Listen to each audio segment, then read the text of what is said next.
Pemirsa, Anda kembali di Newsline dan di hari Jumat ini seperti biasa kami menghadirkan segmen Jumat Berkah ya. Kali ini ada kisah perjuangan seorang bapak. Iya, tapi dari bukan hanya bapak, tetapi perjuangan seorang bapak dan anak melawan kanker yang menggerogoti tubuh mereka.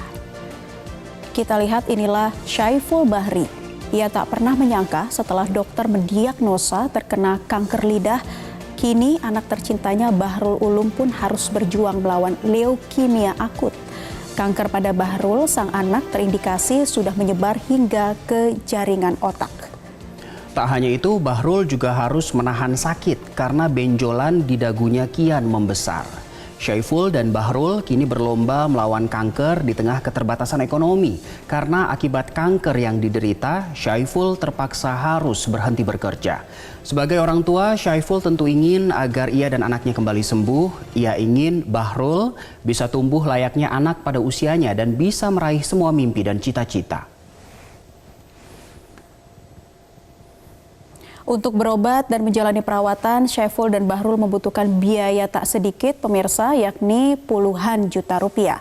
Tergerak dengan kisah Syaiful dan Bahrul, platform donasi online benihbaik.com mengunggah Anda menanam kebaikan dengan menyisihkan sedikit rezeki yang Anda miliki untuk membantu kesembuhan Syaiful dan Bahrul.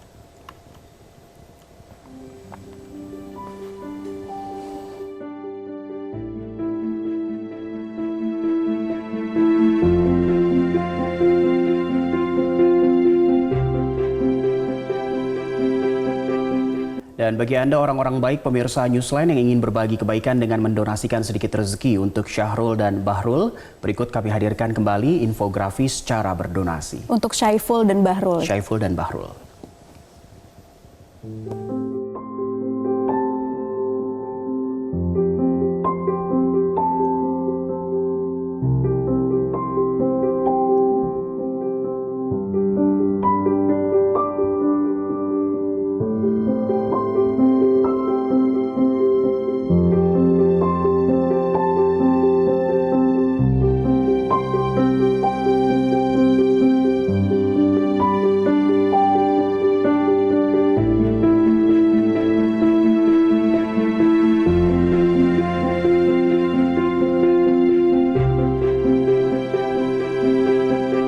Pemirsa, untuk mengetahui kondisi terkini Pak Syaiful dan adik Bahrul, kami sudah terhubung melalui sambungan Skype dengan Nur Laila, istri dari Syaiful dan ibu dari Bahrul. Ya, selamat siang Ibu Nur Laila. Ya, selamat siang Pak. Baik, Bu Nur Laila, apa kabar? Bagaimana kabarnya Ibu, Bapak, dan juga adik Bahrul? Alhamdulillah baik.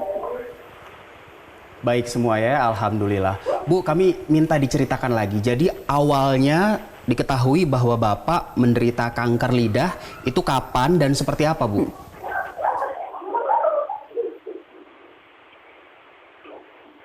Kanker lidah itu sejak tahun 2015. 2015. Pada saat itu ke rumah sakit, bertemu dengan dokter atau seperti apa kronologisnya? Langsung kita ke dokter. Waktu itu awal mulanya sih kita ke rumah sakit swasta ya, untuk mengetahui jenis sariawannya nggak sembuh-sembuh. Lalu dari situ dikasih obat apen juga, nggak sembuh juga, dan langsung kita pengen tahu di biopsi untuk jenis sariawannya itu apa. Baik, kanker lidah ya, saya penasaran nih Laila. Pada saat sebelum diketahui bahwa Bapak kanker lidah, gejala yang dirasakan Bapak seperti apa sih, Bu? Lidahnya ada benjolan-benjolan. Pada waktu itu langsung diperiksa, langsung diperiksakan, kemudian dokter mendiagnosa atau memvonis kanker lidah, atau ada pengobatan-pengobatan dulu, Bu, sebelum adanya vonis dari dokter ini? Ya, awalnya sih dikasih obat biasa, hanya tidak sembuh-sembuh. Setelah itu di biopsi pengen tahu apa, dan hasilnya yaitu kanker lidah. Oke, jadi sampai sekarang Pak Syaiful masih menjalani perawatan di rumah sakit, Bu? Harusnya sih masih, cuma karena terbentur dengan anak, jadi utamain kesembuhan Bahrul juga. Nah, untuk adik Bahrul ini, Bu, kapan mulai didiagnosa mengalami leukemia? awal mula dia masuk sekolah SD pertama kali itu dia udah keluar benjolan. Saya pikir itu benjolan biasa. Nggak tahu itu semakin banyak dan semakin banyak. Pas dicek suruh ke dokter anak untuk dioperasi. Tapi sebelum dioperasi harus ambil darah dulu. Benarkah ini harus dioperasi atau apa? Pas dicek hasil dari darah diketahui leukositnya sangat tinggi dan vonis dokter ibu harus segera bawa ke rumah sakit itu untuk segera dicek. Itu tahun berapa, Bu? Karena ini bukan penyakit biasa. Ya, Pak. Itu kapan, Bu, tahunnya? Tahun kemarin, Pak, 2019 bulan Juli. Oh, berarti ini ya, baru Cukup ada tahun rentang kemarin waktu cukup ya. ada rentang waktu begitu. Ya. Kondisinya saat ini bagaimana, Bu, adik Bahrul? Masih di rumah sakit atau sudah pulang ke rumah? Sudah pulang ke rumah, sudah menurut saya sih sudah sehat, tapi kalau menurut hasil dari medis ya tetap harus berobat karena leukemia itu pengobatannya 2 tahun. Baik, Ibu, dengan keadaan yang seperti saat ini tentu tidak mudah bagi Ibu seorang diri menjalani atau mengobati suami dan juga anak Ibu. Ibu di sini sebagai tulang punggung keluarga karena Pak Saiful sudah berhenti bekerja. Pekerjaan sehari-hari bagaimana, Bu, untuk menutupi kekurangan biaya seperti apa? Saya masih bekerja, alhamdulillah. Selama bisa ini diceritakan, Bu, pekerjaannya seperti apa, lalu apakah penghasilannya bisa mencukupi untuk kebutuhan berobat Bapak dan anak? Pekerjaan saya bekerja sebagai staf di karyawan swasta suplemen. Kalau untuk penghasilan dengan 4 orang anak ya diatur lah, Pak. Kadang kalau nggak ada ya saya dari boleh pinjam atau dari mana gitu. selama ini berapa biaya, Bu, yang sudah dikeluarkan dan biaya yang dibutuhkan untuk pengobatan lanjutan? Itu kan ke BPJS kan.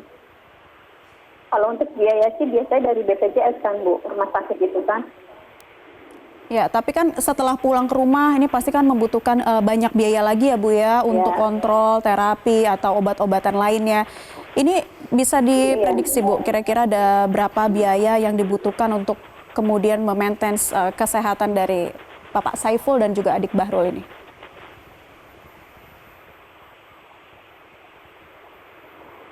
Saya kadang nggak pernah hitung-hitung sih, Mbak. Kadang-kadang kalau ada ya saya beli, kalau nggak ada nanti saya... Tapi adik dapat Bahrul harus bantuan dari yang menjalani lain. terapi lanjutan ya, Bu, ya? Tetap harus, dari medis harus sampai 2 tahun.